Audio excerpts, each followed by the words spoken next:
नमस्कार, मैं हूं संदीप चौधरी। संसद के शीतकालीन सत्र के पहले दिन राज्यसभा में नोटबंदी पर जोरदार बहस हुई। लेफ्ट और कांग्रेस से लेकर पूरा विपक्ष नोटबंदी के फैसले पर तीखे हमले कर रहा था और सबसे बड़ा हमला सीपीएम नेता सीताराम येचुरी ने किया। साफ कह दिया कि नोटबंदी से भ्रष्टाचार नहीं रुकने वाला। प्रधानमंत्री बड़े कर्जदारों से पैसा वापस नहीं करा पा रहे हैं, जबकि गरीब और आम आदमी अपने ही पैसों के लिए लाइन में खड़ा कर दिया गया है।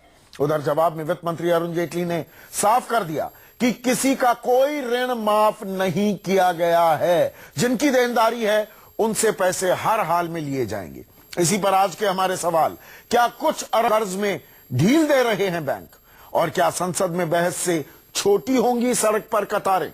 इस पर हम चर्चा करेंगे। कुछ खास मेहमान मेरे साथ जुड़ चुके हैं, लेकिन पहले सुनिए आज राज्यसभा में कैसे वार पर पलटवार हुए। There is a little bit of a malapropism involved in this. Don't go by the literal meaning of write-off doesn't mean rin maafi in banking terms. So you know the loan still remains. The loan still remains. You still continue to pursue it. तो sir यही हम कह रहे हैं, अगर ये सब इतना कॉम्प्लेक्स जो समझाया, accounting system, but in effect, But you still continue to pursue to recover the loan. yeah, in effect, sir, in effect, it is something that is not going to be realized. So whatever you do all this. और चर्चा में मेरे साथ BJP के तेज तर्रार उनके राष्ट्रीय सचिव जुड़ चुके हैं, श्रीकांत शर्मा। मेरे साथ कांग्रेस के वरिष्ठ नेता डॉक्टर शकील अहमद मेरे साथ जुड़ चुके हैं। इसके अलावा आम आदमी पार्टी के संजय सिंह मेरे साथ होंगे और साथ ही साथ संघ विचारक राकेश सिन्हा भी। श्रीकांत शर्मा, मुझे एक चीज बताइए, आगे हम चर्चा करें। हमारी एक हेडलाइन थी 34 लोगों की मौत हो चुकी है। अभी अभी 33 का आंकड़ा था। अभी अभी खबर आई है बल्ली मारान से एक बुजुर्ग की जान चली गई। वो एटीएम की लाइन में खड़े हुए थे। आप ही के मंत्री पीयूष गोयल ये कहते हैं कि देखिए, आम आदमी, ईमानदार आदमी परेशान नहीं है, ये जो काला धन बटोरे हुए थे उनके पसीने छूट रहे हैं, वो परेशान है।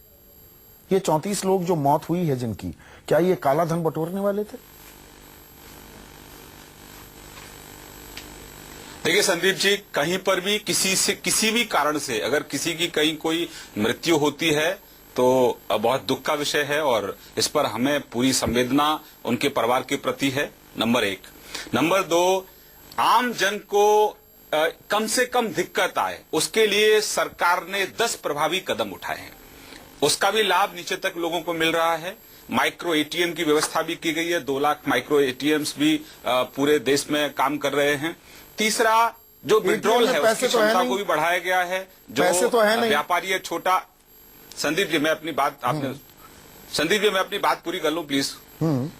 आप बहुत वरिष्ठ पत्रकार हैं और बहुत गंभीर विषय पे आप चर्चा कर रहे हैं, तो कम से कम लोगों को दिक्कत आए उसका प्रयास सरकार कर रही है। संदीप जी, मैं अभी ये भी स्पष्ट कर दूं कि ये धर्म युद्ध है। ये देश के गरीब के उत्थान के लिए लड़ा जा रहा युद्ध है। तो गरीब की जान जा रही है। जिन्होंने काला धन अर्जित किया है, भ्रष्टाचार से अर्जित किया है, उनके खिलाफ है। तो ये लड़ाई उनके खिलाफ है जो इस देश में एक जाली नोटों की जो पैरेलल इकोनॉमी चला रहे हैं उनके खिलाफ है। मुझे, आप जिस हत्याओं की, मौतों की बात कर रहे हैं, मुझे पूरी संवेदना है। इस तरह की जो मौत कहीं पर भी होती है, पूरी संवेदना है हमको। लेकिन ये लड़ाई बहुत बड़ी लड़ाई है। ये आम जन की लड़ाई है, देश के उज्जवल भविष्य की लड़ाई है। जो आने वाला हमारा युवा है उसका उज्जवल भविष्य हो, साफ सुथरा भविष्य हो, ये उसकी लड़ाई है। इस लड़ाई 8 तारीख को जब प्रधानमंत्री ने साथ खड़ी हुई है। श्रीकांत शर्मा, जब 8 तारीख को 8 नवंबर को प्रधानमंत्री ने ये साहसिक ऐलान किया, इसे मैंने सर्जिकल स्ट्राइक करार दिया था। 9 बजे 2 घंटे का खास कार्यक्रम भी किया था। लेकिन अब सवाल ये उठता है, लगभग 10 दिन होने को आए, कि बदइंतजामी बहुत हो रही है। जो काला धन निकालने की बात हो रही थी, अब कुछ और परतें खुल रही हैं। Understand what I am trying to say, Shrikant बाबू। आम आदमी लाइन में खड़ा है, अपने पैसे के लिए मारा फिर रहा है। 4,500 रुपए के लिए वो भिखारी हो गया है, उसकी जान जा रही है। और तब ऐसे में खबर ये आती है कि स्टेट बैंक ऑफ इंडिया ने 7,016 करोड़ रुपए की ऋण माफी कर दी। 63 लोग डकार गए। गलत जानकारी आप दे रहे हैं किसकी? बताइए आप कैसे गलत है, बताइए। संदीप जी, मैं विनम्रता से कह रहा हूं, विनम्रता से मैं निवेदन करना चाहता हूं कि किसी भी माफिया, किसी का भी कोई ऋण माफ नहीं किया है, बल्कि कांग्रेस और वामपंथी मिलकर ये एक दुष्प्रचार सरकार के खिलाफ कर रहे हैं। सरकार ने हाउस के अंदर स्पष्ट किया है और मैं भी आपको स्पष्ट कर रहा हूं, 7,000 करोड़ के ऋण माफ किए थे कांग्रेस ने। और जिस माल्या की बात कर रहे हैं, वो माल्या को जब बैंकों ने भगोड़ा घोषित कर दिया, उस समय मनमोहन सिंह जी ने राज्यसभा में कहा था कि हमने एयरलाइंस को बचाना है, किंगफिशर को बचाना है। आज वो किस मुंह से बात कर रहे हैं? तो ये 7,000 आप और कम्युनिस्ट मिलकर एक कॉकटेल है जो सरकार के खिलाफ लगातार दुष्प्रचार कर रहा है, क्योंकि ये सर्जिकल स्ट्राइक उनकी ही तिजोरी पर हुई है, क्योंकि उन्होंने काले धन का संचय किया है। तो ये 7,000 करोड़ रुपए है, इसलिए आम आदमी को आगे कर अपने हितों की लड़ाई लड़ रहे हैं। 7,016 करोड़ रुपए 63 लोग डकार गए, हजम कर गए, शायद डकार भी नहीं मारी। ये तो सच्चाई है ना, ये बात मानेंगे या नहीं?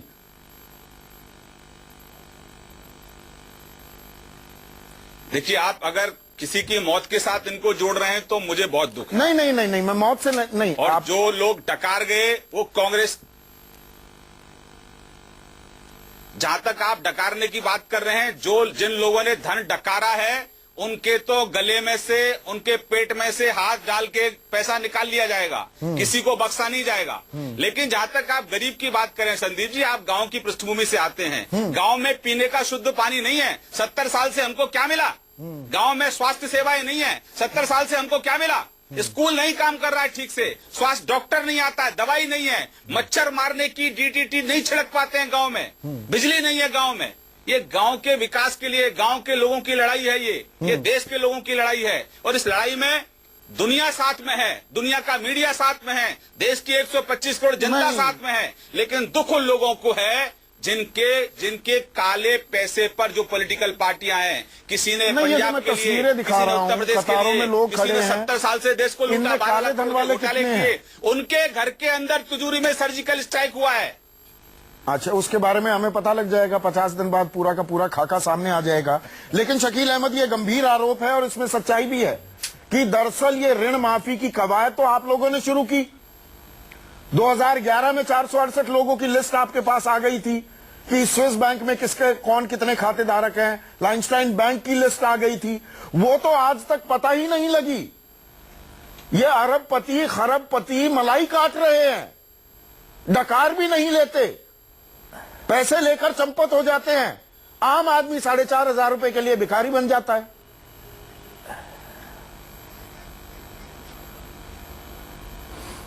देखिए संदीप जी, आपको याद होगा कि यूपीए की सरकार ने, डॉक्टर मनमोहन सिंह जी की सरकार ने 72,000 करोड़ रुपया इस देश के किसानों का माफ किया था। ये हम सब नहीं भूले हैं और देश के लोग भी नहीं भूले। आप 72,000 करोड़ की डॉक्टर साहब, जो राशि जमा बीच में टोक रहा हूं, माफी से सने जमा, मैं 1 मिनट माफी से एक मिनट मेरी बात सुन लीजिए। ये 72,000 करोड़ की दुहाई देना बंद कीजिए।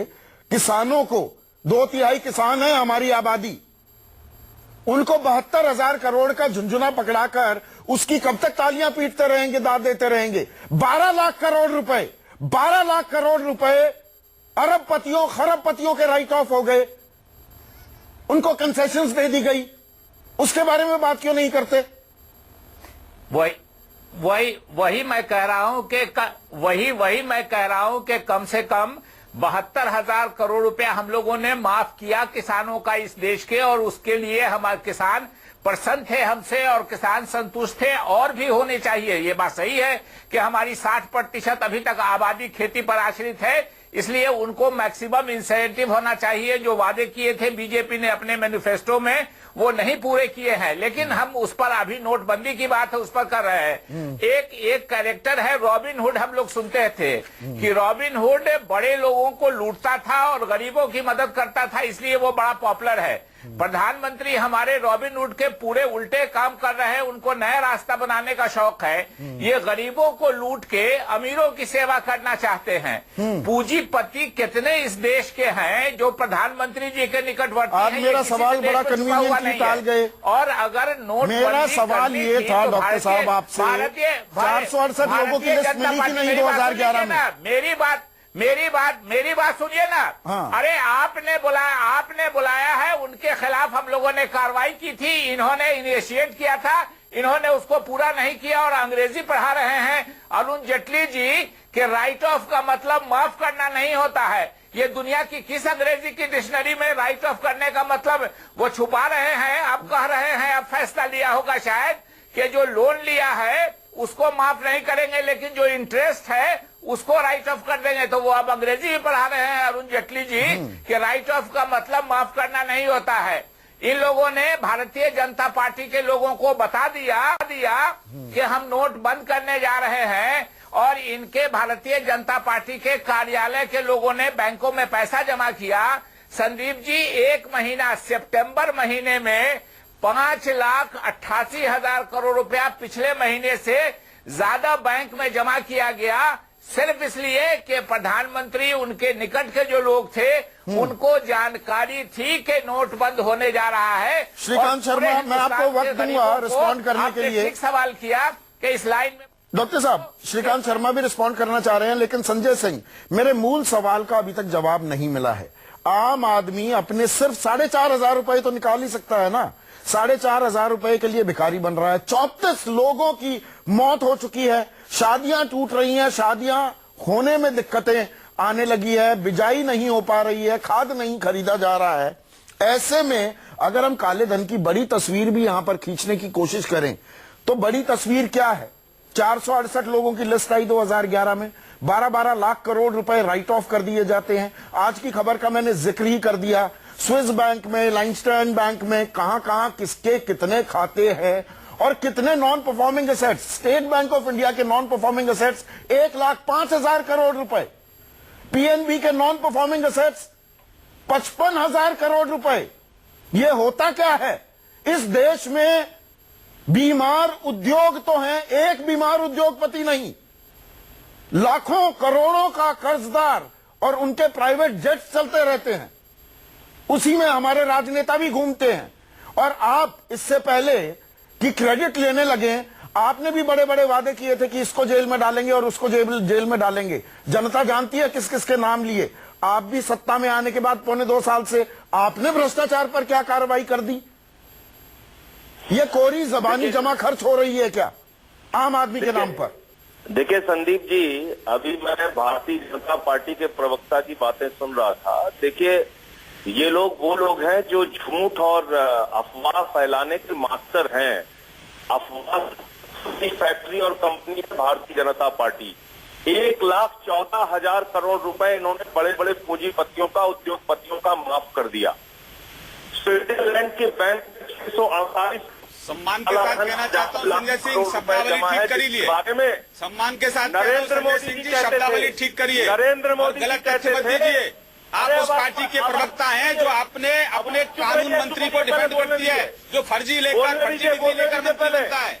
नहीं, आप गलत शब्दों का इस्तेमाल मत करिए। मुद्दे पे आइए, मुद्दे पे आइए, तथ्यात्मक बात मुद्दे पे आइए। पहले बहस कीजिए, बहस को भटकाइए मत। आप यहाँ गलत बयानबाजी नहीं कर सकते। काला धन जमा ये है। दिल्ली की विधानसभा नहीं चिल्ला है, चिल्ला के पूरे जो मन में आए वो देश में कहेंगे, और उनको कोई रोकेगा नहीं, रोकेगा तो मार्शल से उसको बाहर फिकवा देंगे। आज जब आप सत्ता में आ गए, 24 का मंच है, क्या झूठ बोलने की आजादी किसी को नहीं है। के बैंक से पैसा लाए, काला धन आपने कितना स्विट्जरलैंड की बैंक से लाया, ये बताइए आप। आपको मालूम है, आप कानून पढ़े पहले हो, आप आपको तो संविधान में, इस देश के संविधान में विश्वास ही नहीं है। आपकी सरकार तो वो सब काम करती है देने के लिए नहीं है, कानून के अंदर ही इनको नहीं आप आता है। खामोश कराइए। आप बताइए, कल भाषण दिया विधानसभा के अंदर, जो डेंगू से मर गए, मच्छर से मर गए, उन लोगों के लिए विधानसभा बुलाई क्या? स्विट्जरलैंड की बैंक में जो काला धन जमा है वो पैसा कहाँ गया, किसकी जेब में गया? कलंक मोदी जी के जेब में गया। 25 करोड़ का रिश्वत लेते हैं आदित्य बिरला से। एनजीओ नहीं है, पॉलिटिकल पार्टी है। उसके बाद मैदान में 1,14,000 करोड़ रुपए पूंजीपतियों का माफ कर दिया। सुप्रीम कोर्ट पूछ रही है, जरा बता दो कितना माफ किया? 1,14,000 करोड़ रुपए देश की जनता का है, उसका आपने कर्जा माफ कर दिया, वो भी नहीं बता रहे नाम। अरे झूठ बोलना बंद करो, झूठ बोलना बंद चलिए, वो करो, भी छोड़ दीजिए। झूठ बोलना बंद करो। किसानों को मरवाते हो अपने सामने, फांसी पर लटकाते हो। 1200 करोड़ रुपए माफ कर दिया, पूर्व सैनिकों को भगाते हो मरवाने के लिए। तो ये राष्ट्रों पर राजनीति करने वाली पॉलिटिकल पार्टी प्रवचन कर रही है काले धन के ऊपर। ये देशभक्ति सिखाएंगे देश के लोगों को, ये देशभक्ति सिखाएंगे। गणेश जी का अपमान मत करो बेईमानो, गणेश जी का अपमान मत करो। शब्दों की मर्यादा रखिए, शब्दों की मर्यादा रखिए। अफजल गुरु को अपना गुरु मानती है आम आदमी पार्टी। ये जिन्होंने आतंकवादियों से प्रेरणा लेकर सरकार चलाते हो, उसमें घोटाला करने हम वाले थोड़ा लोग विषयांतर होने लगे, गणेश जी का हम अपमान विषयांतर होने लगे, हम विषयांतर होने लगे। हमारे साथ संघ विचारक, हमारे साथ संघ विचारक राकेश सिन्हा भी जुड़ गए हैं। शादी कर रहे हैं। राकेश सिन्हा, मुझे ये बताइए, लड़ाई है काले धन के खिलाफ, कदम साहसी है, लेकिन ये लड़ाई कहीं डीरेल हो गई है क्या? आम आदमी परेशान हो रहा है, आम आदमी भिखारी बन गया है। काले धन के सपने दिखा दिखाकर कि 15 लाख रुपए आपके खाते में आएंगे, आलम यह हो गया है कि अपने ही पैसे निकालने के लिए, और वो भी 4,500, वो भी एक बार में 4,500, उसके बाद काली स्याही लग जाएगी उंगली पर। किसी को अपनी बेटी की बहन की शादी करानी है, किसी को बिजाई करनी है, किसी को खाद खरीदना है, किसी को अपना घर चलाना है, सिर्फ सब्जी खरीदनी है। ये सड़क से आवाज आ रही है, 34 मौतें हो गई हैं। राकेश सिन्हा। संदीप जी, मैं दूसरे का उदाहरण क्यों दे? संदीप जी, मैं दूसरे का उदाहरण क्यों दूं? मेरे घर में 24 तारीख को शादी है, हमें परेशानी हो रही है, लेकिन मैं एक बात बता दूं, मेरी परेशानी और आम लोगों की, जो हम सब आम लोग हैं, उनकी परेशानी का मैं एक सीधा उदाहरण देता हूं। काले धन की जमींदारी पर नरेंद्र मोदी ने प्रहार किया है। एक समय जब जमींदारी उन्मूलन हुआ था तो इसी तरह से ब्लड बाथ की धमकी दी जा रही थी, जब उसका क्रेडिट पंडित नेहरू को जाता है, आज नरेंद्र मोदी को क्रेडिट जाता है। वह जमींदारी तो एक सामंतवाद से पैदा लिया था, यह जमींदारी काले धन से पैदा लिया हुआ जमींदारी अबोलिशन में राकेश सिन्हा जमींदारों पर गाज गिरी, यहाँ आम आदमी पर गाज गिर रही है। मेरा सवाल ये है,